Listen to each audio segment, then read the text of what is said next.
10 union ও পৌরসভা নিয়ে গঠিত দিনাজপুরের পার্বতীপুর উপজেলায় প্রকোপ আকার ধারণ করেছে বৈদ্যুতিক সঞ্চালন লাইন ও ট্রান্সফরমার চুরির ঘটনা। গত কয়েক মাসে উপজেলা পরিষদ সংলগ্ন হুগলিপাড়া থেকে সৈয়দপুর পর্যন্ত 17 কিলোমিটার বৈদ্যুতিক খুঁটির সচল লাইনের তার চুরির ঘটনা ঘটেছে, যা এলাকায় ইতোমধ্যে বেশ চাঞ্চল্যের সৃষ্টি করেছে।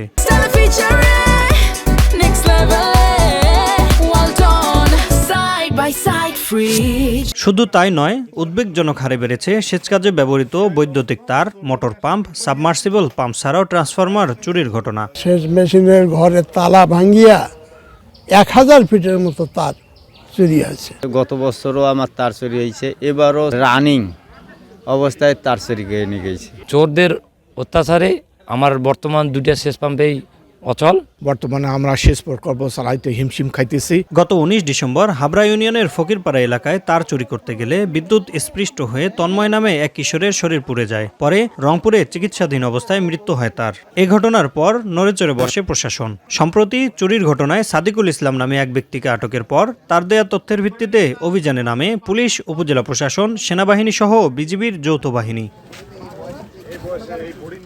শুধু তাই নয়, সম্প্রতি চুরির সময় একটি পিকআপ সহ এলাকাবাসীর হাতে আটক হয় চোরচক্রের 4 সদস্য। দিনাজপুর পল্লী বিদ্যুৎ সমিতি 2 এর অধীনে পরিচালিত গ্রাহকদের মধ্যে এখন পর্যন্ত প্রায় অর্ধশত ট্রান্সফরমার চুরির ঘটনা ঘটেছে বলে জানিয়েছেন পল্লী বিদ্যুৎ সমিতি। স্পটে তাৎক্ষণিকভাবে জানতে পারলে গ্রাহকের অভিযোগের মাধ্যমে স্পটের লোককে এগুলো তদন্ত করা হয়েছে এবং তদন্ত সাপেক্ষে আমরা থানায় এফআইআর দায়ের করেছি সবগুলোতেই।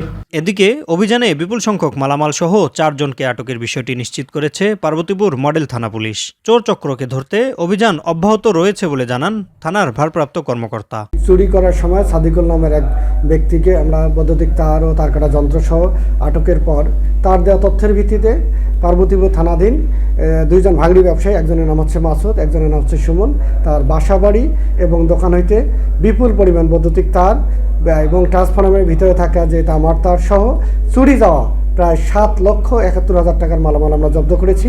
আব্দুল্লাহ আল মামুন, মাই টিভি, পার্বতীপুর।